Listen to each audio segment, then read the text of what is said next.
Hello good morning प्यारे बच्चों। आप सभी का स्वागत है मेरे इस यूट्यूब चैनल पर। प्यारे बच्चों, आज हम जलवायु नामक अध्याय के अंतर्गत अगला महत्वपूर्ण टॉपिक वायुभार पेटियां और कोरियोलिस बल के बारे में आप अध्ययन करेंगे। इससे पहले हम वायुदाब तापमान में क्या संबंध है और वायु परिसंचरण तंत्र किस प्रकार कार्य करता है यह जान चुके हैं। डिस्क्रिप्शन में इस वीडियो का लिंक दे रखा है, आप वहां जाकर के इसको चेक कर सकते हैं। तो प्यारे बच्चों, आज हम पढ़ते हैं पहले कोरियोलिसिस बल। आपको इस बात का पहले से ही पता है कि पृथ्वी अपने अक्ष पर घूर्णन करती है। यानी पृथ्वी का जो ये अक्ष है, यहाँ पर पृथ्वी घूमती है। इस प्रकार से पृथ्वी यहाँ ऐसे, ये इस प्रकार से पृथ्वी है, यहाँ ये अक्ष है, तो पृथ्वी इस प्रकार से घूमती रहती है इस अक्ष पर। इस घूर्णन के कारण पृथ्वी में एक बल उत्पन्न होता है। इस घूर्णन के कारण यानी पृथ्वी जब घूमती है, ऐसा रोटेट करती है, तो पृथ्वी के घूमने से एक बल उत्पन्न होता है जिसे कोरियोलिस बल कहते हैं। जिसे कोरियोलिस बल कहते हैं। इस बल की सबसे विशेषता यह है, मान लो ये पृथ्वी है और यहाँ पर इस अक्ष पर पृथ्वी इस प्रकार से पश्चिम से पूर्व दिशा की ओर घूम रही है। अब पृथ्वी के आसपास आपको पता है पृथ्वी को चारों तरफ से वायुमंडल घेरे हुए हैं। पृथ्वी के चारों तरफ वायु घिरी हुई है। तो जब पृथ्वी घूर्णन करती है तो वायु में विक्षेप उत्पन्न हो जाता है। तो वायु में यह विक्षेप जो उत्पन्न हुआ वह कोरियोलिस बल के कारण ही हुआ। इस बल के कारण सबसे बड़ी विशेषता यह है कि इस बल के कारण जब वायु विक्षेपित होती है तो उत्तरी गोलार्ध में इसकी दिशा अलग दिशा में होती है और दक्षिणी गोलार्ध में इसकी दिशा अलग होती है। इस पर हम बात करेंगे। कहा गया है कि उत्तरी दिशा में कोरियोलिस बल के कारण जो वायु विक्षेपित हुई तो वह उत्तरी गोलार्ध में अपनी दाईं ओर चली जाती है और जबकि दक्षिणी गोलार्ध में वायु अपनी बाईं ओर मुड़ जाती है। तो हम देखते हैं पहले इस ग्लोब पर कि पहले वायुदाब पेटियां कितनी हैं। सबसे पहले वायुदाब पेटियां दोनों गोलार्धों में मिलाकर के सबसे बीच का जो पॉइंट है पृथ्वी का, वहां पर भूमध्य रेखीय वायुदाब पेटी, यह निम्न वायुदाब पेटी, लोअर प्रेशर यहाँ मैंने लिखा है, एलपी का मतलब है लोअर प्रेशर, निम्न वायुदाब। और निम्न वायुदाब क्यों है यहाँ पर? क्योंकि इससे पहले वाले वीडियो में आप जरूर जाएंगे, वहां देखेंगे कैसे तापमान और वायुदाब का उल्टा संबंध है। मैंने कहा था कि जहाँ तापमान ज्यादा होगा वहाँ वायुदाब कम होगा। तो आप देख रहे होंगे कि भूमध्य रेखा और उसके आसपास के क्षेत्र पर सूर्य वर्ष भर सीधी किरणें डालता है, जिसके कारण इस क्षेत्र में अधिक तापमान मिलता है। जब अधिक तापमान मिलेगा तो वायु भार अपने आप लो प्रेशर वाला होगा, निम्न वायु भार होगा। तो इसलिए यह भूमध्य रेखीय पेटी निम्न वायु भार पेटी है। इसी प्रकार आप देखेंगे ध्रुवों की तरफ, सबसे ध्रुव की तरफ आप देखेंगे वहां हाई प्रेशर है। ये भी तापमानीय दशा है, तापमान के कारण यहाँ पर हाई प्रेशर क्रिएट हो रहा है। क्यों? क्योंकि यहाँ पर सूर्य की रोशनी ध्रुवों में बहुत ही कम मात्रा में पहुंचती है और जिस कारण यहाँ तापमान कम पाया जाता है। और तापमान कम होने का मतलब यह है कि वायु भार यहाँ क्या होगा? अधिक होगा। इसलिए यहाँ उच्च वायु भार पाया जाता है। इसके बाद ये ध्रुवीय हाई प्रेशर पेटी है। अब यहाँ पर आप देख रहे होंगे ये उपध्रुवीय निम्न वायुदाब पेटी है। निम्न वायुदाब पेटी इस कारण यह निम्न वायुदाब पेटी है। एक तो ध्रुवों की तुलना में यहाँ पर इस क्षेत्र में तापमान अधिक है, क्योंकि सूर्य की रोशनी यहाँ तक तो पहुंच पा रही है लेकिन यहाँ तक नहीं पहुंच पा रही है, इसलिए यहाँ जो तापमान होगा ध्रुवों की तुलना में उपध्रुवीय क्षेत्रों में तापमान थोड़ा ज्यादा होगा। इसलिए इसकी तुलना में यहाँ क्या है, तापमान कम होने के कारण, तब तापमान ज्यादा होने के कारण यहाँ पर निम्न वायुदाब का क्षेत्र बना हुआ है।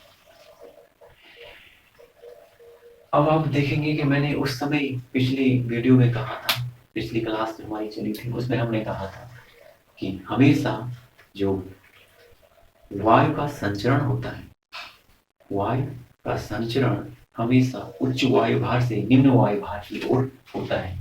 यानी यहाँ पर यदि यहाँ पर हाई प्रेशर है, ये वाला क्षेत्र हाई प्रेशर का है और ये वाला क्षेत्र लो प्रेशर का है, तो हवाएं हमेशा हाई प्रेशर से लो प्रेशर की तरफ आएंगी। और यदि यहाँ पर हाई प्रेशर है तो यहाँ पर हाई प्रेशर से लो प्रेशर की ओर हवा यहाँ मूव करेगी।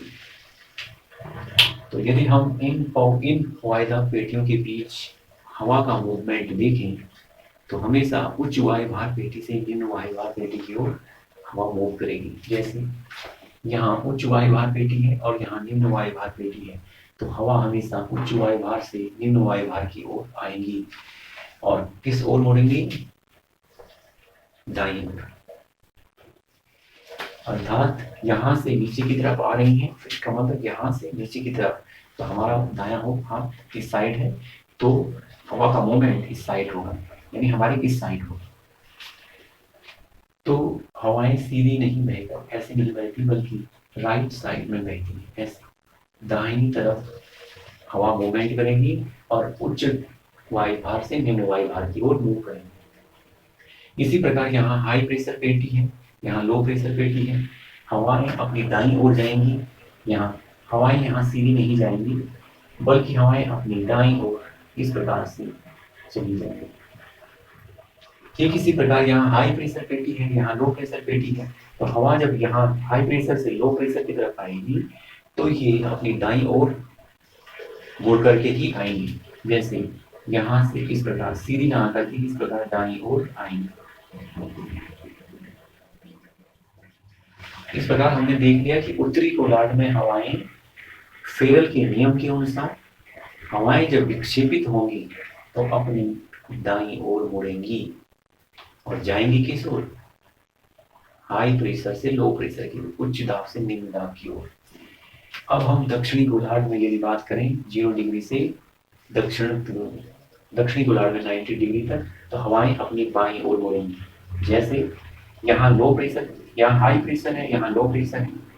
अब हाई प्रेशर से लो प्रेशर की तरफ हवाएं जाएंगी तो हमारा बाएं तरफ ये है, ये वाला बाएं तरफ है, तो हवाएं बाईं तरफ ऐसे मुड़ेंगी। इस प्रकार हवाएं हाई प्रेशर से लो प्रेशर की तरफ गई लेकिन वो अपनी बाईं ओर मूवमेंट करेंगी, बाईं तरफ जाएंगी। और इस प्रकार हाई प्रेशर से, फिर इसमें देखेंगे हाई प्रेशर से लो प्रेशर की तरफ हवाएं बाईं तरफ आएंगी, हवाएं बाईं तरफ आएंगी, बायां हाथ हमारा इस साइड है तो ऐसे आएंगी हवाएं। फिर हाई प्रेशर से लो प्रेशर की तरफ जाएंगी तो हवाएं अपनी बाईं ओर आएंगी ऐसे।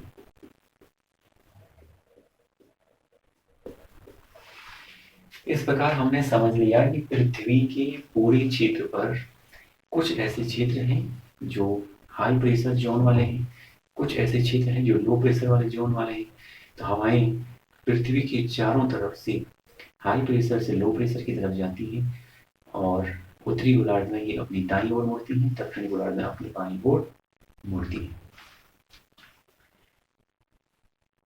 अब इसके बाद यहाँ पर सबसे इम्पोर्टेंट, इसे जो हम बताने का हमारा जो मूल मकसद यह था कि भारतीय मानसून को, यदि भारतीय मानसून आता है तो भारतीय मानसून में जो पवनें आती हैं वह किन पवनों से, किन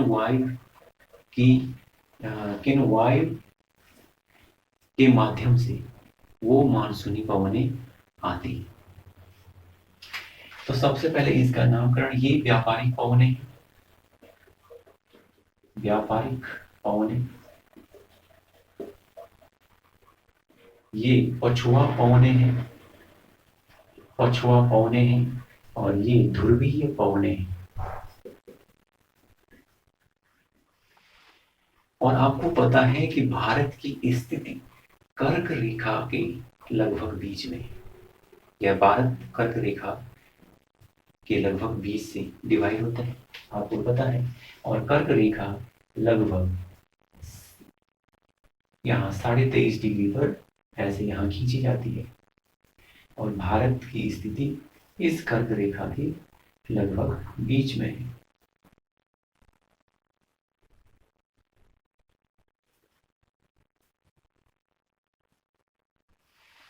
अब इस रेखा के बीच में होने के कारण आप आसानी से अनुमान लगा सकते हैं कि यदि भारत में मानसूनी पवनें न आए और सिर्फ व्यापारिक पवनें बहें, व्यापारिक पवनें इस प्रकार बह रही हैं, तो व्यापारिक पवनें जो आ रही हैं वो स्थल खंड से आ रही हैं, और स्थल खंड से कोई भी पवन अगर आएगी तो वो अपने साथ मॉइस्चर, आर्द्रता कम मात्रा में लाते हैं, ह्यूमिडिटी कम मात्रा में लाती है, तो वर्षा नहीं कर पाएंगे।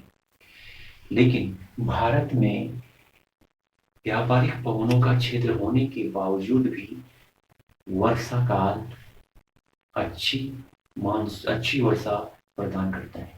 ऐसा क्यों? ऐसा इसलिए है क्योंकि भारत में होने वाली वर्षा व्यापारिक पवनों से न होकर मानसूनी पवनों से होती है। और मानसूनी पवनों के बारे में अगले जो वीडियो है उसमें हम चर्चा करेंगे और जानेंगे कि भारत में मानसून आगमन के लिए क्या कंडीशंस होती हैं, कौन से कंडीशंस के आधार पर भारत में मानसून अधिक आता है, कौन से कंडीशन के आधार पर भारत में मानसून कम सक्रिय होता है। तो तब तक के लिए आप इस वीडियो को ध्यान से देख करके, ध्यान से पढ़ करके अधिक से अधिक ज्ञान अर्जित कीजिए, और मेरे मोटिवेशन के लिए आप लाइक एंड सब्सक्राइब करना नहीं भूलिएगा। आपका यह सहयोग जीवन भर मैं आभारी रहूंगा आपका, याद रखिएगा। Thank you and bye.